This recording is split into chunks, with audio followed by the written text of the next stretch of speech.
Hello and welcome to exam wings. Exam wings की इस video में आपका स्वागत है। रिसेंटली OICL AO का नोटिफिकेशन आया हुआ है और LICAA का मेंस का एग्जामिनेशन हो चुका है और उसका रिजल्ट अवेटेड है और उसके बाद उसका इंटरव्यू शुरू हो।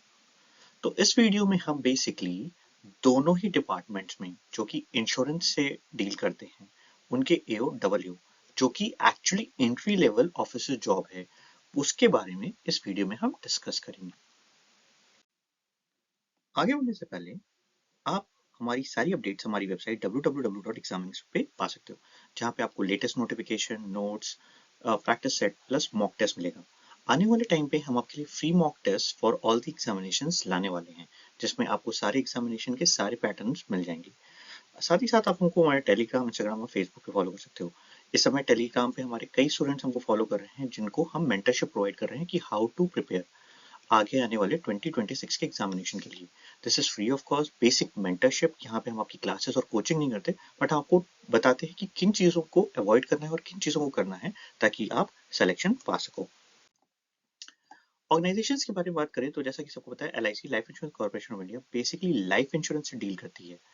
लाइफ इंश्योरेंस सिर्फ और सिर्फ लाइफ के इंश्योरेंस से डील करती है और कोई भी तरीके के इंश्योरेंस में उनका बिजनेस नहीं है as of now.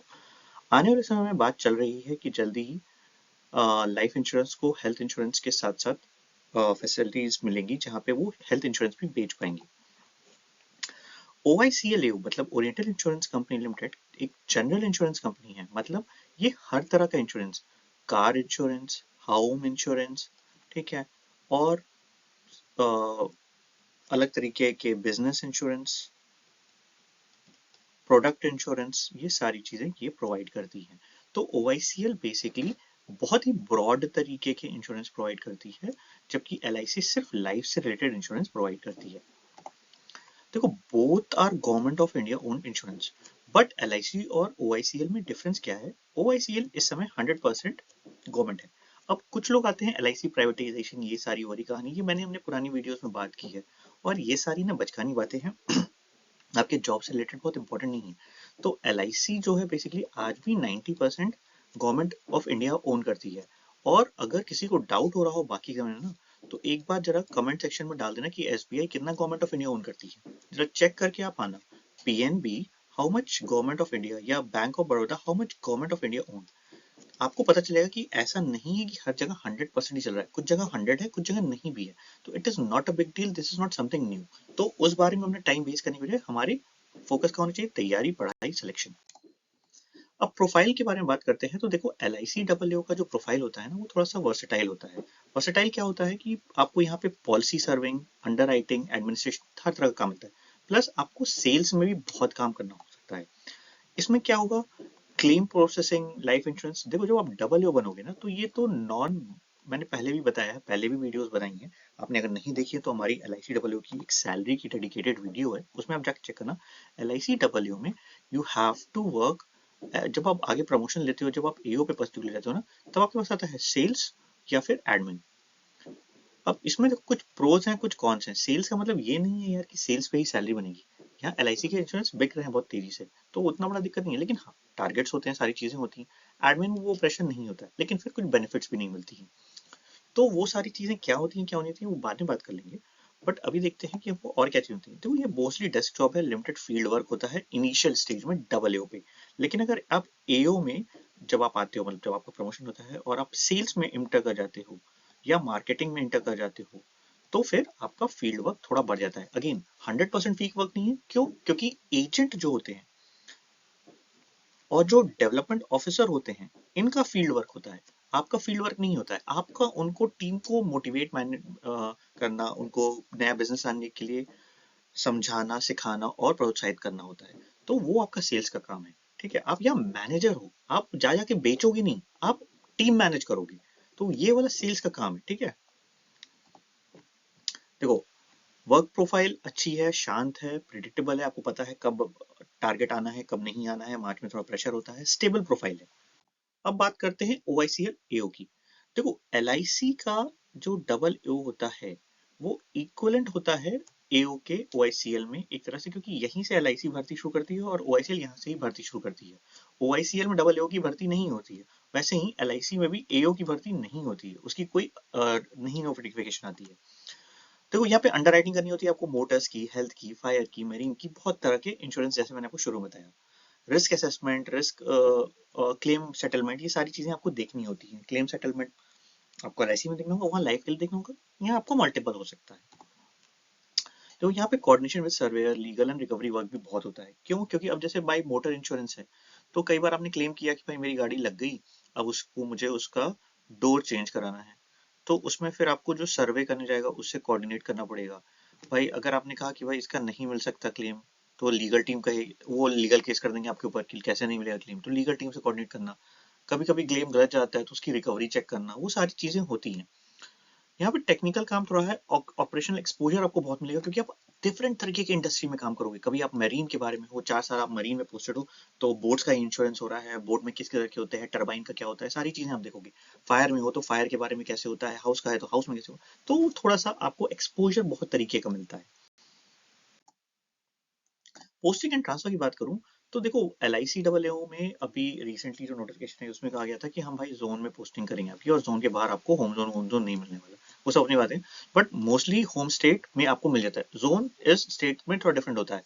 Near by रहोगे, लो ट्रांसफर होगा, अपना 3-4 साल में ट्रांसफर फ्रीक्वेंसी बनी रहती है, 5 साल भी चल जाती है कभी कभी, लेकिन आपका जोन फिक्स रहता है। ऐसा नहीं है कि आज आप लेट से लखनऊ के आसपास हो तो कल आपको कटक भेज देगा, कोलकाता भेज देगा, ऐसा नहीं होता है, बहुत कम होता है। ठीक है, या आपको मणिपुर भेज देगा, ये चीज नहीं होती है इंश्योरेंस सेक्टर्स में, ये सब में कम होती है, एलआईसी में कम है। बट ओआईसीएल में फिर भी पैन इंडिया पोस्टिंग होती है और मॉडरेट ट्रांसफर होता है। यहाँ 3 साल में आपका ट्रांसफर होता है, ये अक्सर आपको देखने को मिलेगा। और यहाँ पैन इंडिया ट्रांसफर होता है, तो ज्यादातर चांसेस है कि आपको बहुत दूर भी ट्रांसफर देखने को मिलेगा। घर के आसपास या जोन वास के आसपास ही सोचना है। देखो घर की पोस्टिंग तो बहुत कम मिलेगी, क्योंकि 3 साल के लिए भी पोस्टिंग मिलती है। मान लो पूरे करियर में आप 5 साल से 7 साल घर के पास रह लोगे, उसके बाद फिर किसी दूसरे ब्रांच में हो जाएगा, किसी दूसरे जिले में हो जाएगा, तो आप घर से तो दूर ही होगा एक तरह से। तो बहुत दूर नहीं होगे लेकिन दूर रहोगे, तो LIC can be preferred in that particular case. Promotion की बात करूँ तो एलआईसी का प्रमोशन के लिए भी हमने वो जो हमने वीडियो बताई उसमें सब बताया है। देखो डबल एओ से आप करोगे, आप मान के चलो यहाँ से आपको 5 साल लग जाता है एओ बनने में, और 5 साल में आप एडीएम आ जाते हो, तो आपके 10 साल के करियर में लेट्स से अगर आप 25 की एज में करते हो तो भाई 35 एडीएम बन जाते हो। तो यहाँ पे आप ब्रांच मैनेजर बन चुके हो। ठीक है, 35 तक। 45 के आसपास आप डीएम बन जाओगे, क्योंकि कई बार 7 से 8 साल भी लग जाता है। ठीक है, उसके बाद 5 साल में आप एसडीएम, और जेडएम तक तो आप जा ही रहे हो, मतलब जोनल मैनेजर तो आप बन ही रहे हो अगर आपका ठीक ठाक करियर चल रहा है तो। और अगर आप अच्छे चल गए, आपकी किस्मत अच्छी है, कम एज में हो रहा है, प्रमोशन टाइमली हो गया। देखो प्रमोशन कई बार डिले भी होता है, क्यों डिले होता है? क्योंकि पूरा बैच ही टुक होता है, तभी उसके बाद आगे लोगों का प्रमोशन होता है। ठीक, अब ओआईसीएल एओ की बात करें तो आप एओ से शुरू करोगे, उसके बाद आपका फर्स्ट प्रमोशन जब होगा, जो कि 3 से 5 साल के बीच में होता है, वो सीनियर एओ के लिए होता है। अगेन फिर वही आपके पास अप्रोक्सीमेटली, देखो कहने के लिए ऑन पेपर टाइम कम होता है, बट फिर 5 साल लग जाते हैं आपको डिप्टी मैनेजर, क्योंकि जैसे जैसे आप ऊपर बढ़ते हो ना हायरकी में, तो number of vacancies, number of post कम होती जाती है। यहाँ पे अगर हमको 20 हमको दिखता है कि 20 डबल एओ है, तो 20 डबल एओ के ऊपर 15 ही एओ होंगे। ठीक है, 5 ही एडीएम होंगे, एक ही एसडीएम होगा, तो ऐसा होता है। ठीक है, तो वैकेंसीज उस तरह से चलती है। ठीक है, तो अब फिर आप डिप्टी मैनेजर बनोगे, डिप्टी मैनेजर से अगेन 5 से 7 साल में आप मैनेजर बन जाओगे, और अगेन 5 इयर्स में आप सीनियर मैनेजर या उसके बाद आप चीफ मैनेजर बनेंगे। तो यहाँ तक तो आपका मैनेजर तक, चीफ मैनेजर तक आप आराम से करियर में जा रहे हो। उससे ऊपर भी जा सकते हो अगर आपकी एज एंड ट्रांसफर जल्दी जल्दी होती है। दोनों ही आर गुड प्रमोशनल प्रोसेस, जहां पे आपको देखोगे ओआईसीएल में ना थोड़ा प्रमोशन फास्टर होता है। यहाँ देखो मैंने यहाँ 8 साल भी बोला, ठीक है, यहाँ पे 8 साल भी बोला, 10 साल भी बोला, मैंने यहाँ 5 साल 7 साल ही तक बोला। तो यस, ओआईसीएल में प्रमोशन थोड़ा फास्टर है as compare to LIC. LIC is more stable, but आपको ट्रांसफर के पॉइंट ऑफ व्यू से आपको अगर देखना है तो एलआईसी इज गुड, अगर प्रमोशन के वास्ते देखना है तो ओआईसीएल इज वेरी गुड। देखो सैलरी कंपेरिजन की बात करें, तो अगर एक पहला पॉइंट मैं बता दूं, आज की डेट में ओआईसीएल की डिमांड है कि मेरी सैलरी एलआईसी के इक्वल कर दो, ये डिमांड है। तो इसका मतलब ये है कि एलआईसी की सैलरी ज्यादा है। बेस सैलरी आज की डेट में एलआईसी की 88,625 रुपीज है। डीएवीए अप्रोक्सीमेटली 20 प्लस मान लो, ग्रॉस 1,10,000 1,20,000 जाती है। अगर आपने हमारी वीडियो नहीं देखी है तो please go and watch salary की वीडियो, एक डेफिनेटली हमने इस पे बनाई हुई है, ठीक है, जो बहुत डिटेल में है। इन हैंड आपकी 95 आ जाती है, बहुत कुछ कट कटा के मैंने सारी चीजें लिखी हुई हैं, इससे ज्यादा भी कभी कुछ पॉइंट सेक्शंस में आ जाती है। ओआईसीएल में क्या होता है, ओआईसीएल में जो आपकी सैलरी की बेसिक पे है वो 50,000 है, बट ये रिवीजन इसका डिस्कशन चल रहा है और अभी 14% पे मामला थोड़ा सा फंसा हुआ है कि 14% बढ़ाना है, 14% इंक्रीमेंट करना है। पे स्केल इतना है और अभी जो सैलरी आ रही है वो 85,000 के आसपास आ रही है। एलआईसी में सैलरी 20 से ज्यादा है, तो एलआईसी भी अभी एक्चुअली ये 75 के आसपास आती है, 85 कुछ जगहों पे आती है, सब जगह नहीं आती, तो 75 टू 85 आप मान लो, ठीक है। इसकी भी डेडिकेटेड वीडियो हमने बना रखी है, तो आप एक हमारी डेडिकेटेड वीडियो देखोगे ना तो उसमें एग्जैक्टली सैलरी के बारे में ज्यादा चीजें पता चल जाएंगी। अलाउंस एंड बेनिफिट्स दोनों की करीब करीब सेम है, HRA, lease, housing facilities, but जो एलआईसी के बोनस हैं, जैसे कि उनकी हाउसिंग फैसिलिटीज, उनके long term benefits like car देते हैं आपको, मोबाइल का देते हैं, जो मैंने बहुत डिटेल में बताई है, मैंने आपको ब्रीफ केस का बताया, देखो ब्रीफ केस में तो आपको यहाँ भी मिल जाएगा, साथ ही साथ आपको एलटीसी मिलता है दोनों जगहों पे ही, एलटीसी आपको दोनों जगह मिलती है, बट एलआईसी में कुछ बेनिफिट्स बहुत अच्छे हैं, वो बड़े बड़े अच्छे अच्छे अभी आज के इंश्योरेंस और बैंकिंग सेक्टर्स वो नहीं दे रहे हैं, तो उस पार्ट पे LIC is much better in compare to allowance and benefits. Work life balance में एलआईसी का फिक्स आवर्स है, लेकिन अगर आपका मार्केटिंग में है तो आपके पास स्ट्रेस रहेगा, आपके पास बेटर बैलेंस रहेगा। लॉन्ग आवर है यहाँ पे ओआईसीएल में, मॉडरेट टू हाई प्रेशर रहता है डिपेंडिंग ऑन कि काम किस हिसाब से आ रहा है। अगर फाइनल बात करूं कि मैं आपको क्या सेलेक्ट करना चाहिए, वो इस चीज पे होना चाहिए कि भाई देखो, अगर स्टेबिलिटी, लॉन्ग टर्म बेनिफिट्स और वर्क लाइफ बैलेंस देखना है तो ठीक है, बट ग्रोथ अगर देखना है, fast promotion, dynamic and technical work, मजा आना चाहिए, ये भी कर रहे हैं वो भी देख रहे हैं, बहुत तरह की काम में आप प्रोएक्टिवली काम करना चाहते हो, तो फिर ओआईसीएल इज गुड।